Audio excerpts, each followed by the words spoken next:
menjelaskan tentang inovasi pembelajaran matematika untuk materi penyajian data ke dalam bentuk tabel dan bentuk diagram batang. Untuk mata kuliah Inovasi Pendidikan dengan dosen pengampu Dr. Haji Dadang Rahman Munandar MPD.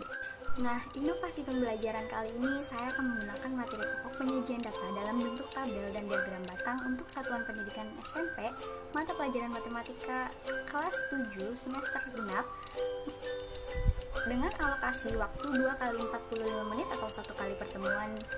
Untuk kompetensi dasarnya yaitu nomor 3.112 dan 4.112. Dengan metode pembelajaran yaitu problem based learning dan media pembelajaran yaitu video pembelajaran.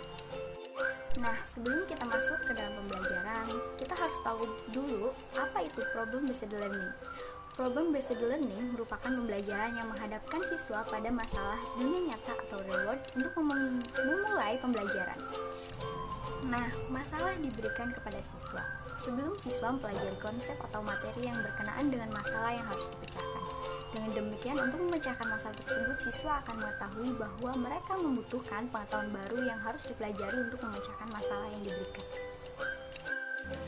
Nah, selain problem based learning, inovasi dalam pembelajaran kali ini adalah ada pada aspek pendidikan dan proses di mana pembelajaran kali ini menggunakan multimedia sebuah video pembelajaran.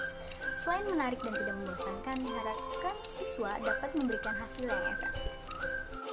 Nah, tujuan pembelajaran kali ini ada 4. Yang pertama adalah peserta didik dapat menyajikan data dalam bentuk tabel dengan benar.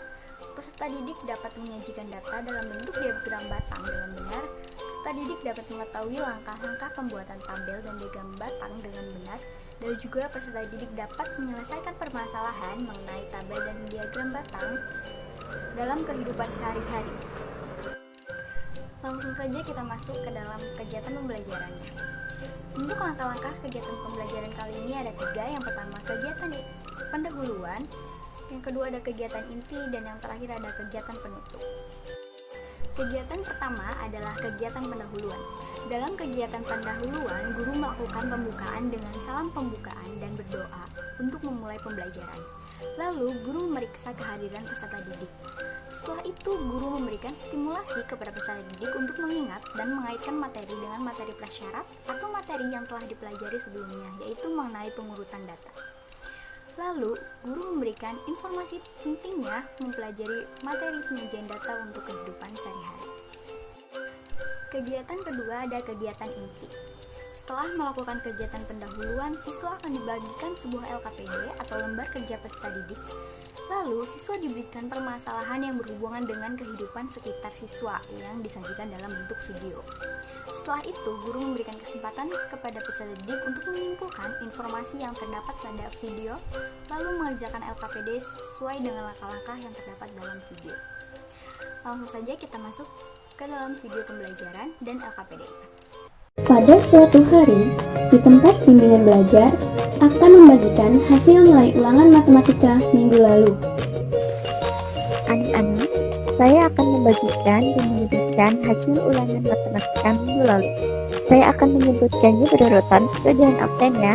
Dari absen pertama, 60, 60, 70, 70, 50, 50, 70, 50, 80, 70, 80, 90. Sekarang kita akan belajar perbandingan. Jadi, saya akan membagikan dan menyebutkan hasil ulangan matematika lalu. Saya akan menyebutkan berurutan sudah hasilnya. Nah, karena jam sudah menunjukkan pukul 3 sore, maka saya akan akhiri pembelajaran hari ini. Assalamualaikum. Setelah keluar kelas, ada seorang anak bernama Lia bertanya ke temannya, yaitu Caca. Lia, tapi kalau kita pakai tabel itu bagaimana ya? Ayo bantu Lia untuk menjawab pertanyaan Caca. Udah tahu jawabannya? Yuk kita bahas bersama-sama. Dari jawaban pertama, kita bisa langsung masukkan ke dalam tabel. Kolom nilai kita isi dengan hasil nilai ulangan matematika. Dan kolom frekuensi yang artinya banyaknya anak yang mendapatkan nilai ulangan tersebut. Gitu ya, Lia. Lihat deh, ini ada majalah tentang statistika. Ini diagram batang kan? Kalau kita ganti tabel ini dengan diagram batang, bagaimana ya? Wah, iya. Kayaknya lebih menarik pakai diagram batang ya. Bagaimana caranya ya? Yuk, bantu Lia dan Caca untuk menggambar diagram batang. Yuk kita bahas bersama-sama. Dari tabel di atas, kita bisa membuat diagram batang. Langkah pertama, buatlah dua sumbu mendatar dan tegak. Sumbu mendatar memperlihatkan hasil nilai ulangan matematika dan sumbu tegak menyatakan frekuensi dari masing-masing nilai. Jika sudah kita gambar dua sumbu tersebut, kita tinggal membuat batang nilai sesuai dengan frekuensinya. Maka hasilnya akan seperti di bawah ini.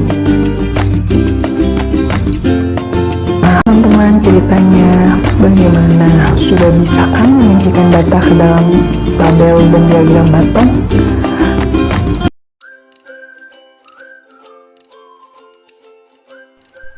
Nah, sebelumnya peserta didik dibuat sebuah kelompok. Satu kelompok diisi oleh 3-4 orang siswa. Untuk mendiskusikan jawaban dari pertanyaan pada LKPD masing-masing, lalu membuat kesimpulan materi yang didapat dalam pembelajaran. Setelah LKPD selesai diisi, peserta didik mempresentasikan hasil diskusi dan jawaban dalam LKPD yang telah diisi. Kemudian ditanggapi oleh kelompok lain atau kelompok lain dapat mengajukan pertanyaan. Setelah itu guru dan peserta didik membuat kesimpulan mengenai hal-hal yang telah dipelajari terkait dengan penyajian data, lalu memberikan kesempatan kepada peserta didik untuk menanyakan hal yang belum dipahami. Setelah kegiatan inti, maka masuklah kita ke dalam kegiatan penutup. Dalam kegiatan penutup ini ada 3 poin. Yang pertama, guru dan peserta didik membuat kesimpulan dengan menulis poin-poin penting. Guru memberikan sebuah penghargaan kepada kelompok yang telah memiliki proses kerjasama yang baik, dan guru memberikan sebuah penugasan agar membuat peserta didik memahami dan betul dalam materi penyajian data. Nah, setelah selesai semua langkah-langkah pembelajaran, maka masuklah kita ke dalam penilaian hasil belajar. Di sini ada 3 penilaian. Yang pertama ada penilaian sikap, yaitu saat proses pembelajaran siswa. Dan yang kedua ada penilaian pengetahuan yang dinilai saat melalui tes lisan dan tes tertulis, dan juga penilaian keterampilan yang itu kita nilai saat praktik. Nah, kesimpulannya, materi penyajian data dalam bentuk tabel dan diagram batang menggunakan metode problem based learning membuat siswa menjadi lebih aktif, dan dengan adanya diskusi membuat siswa lebih berani menyampaikan pendapat, dan dengan adanya media pembelajaran yang berupa video menjadi daya tarik siswa dalam belajar, sehingga kegiatan pembelajaran tidak membosankan dan tidak monoton. Sekian penjelasan dari saya. Terima kasih telah menonton. Wassalamualaikum warahmatullahi wabarakatuh.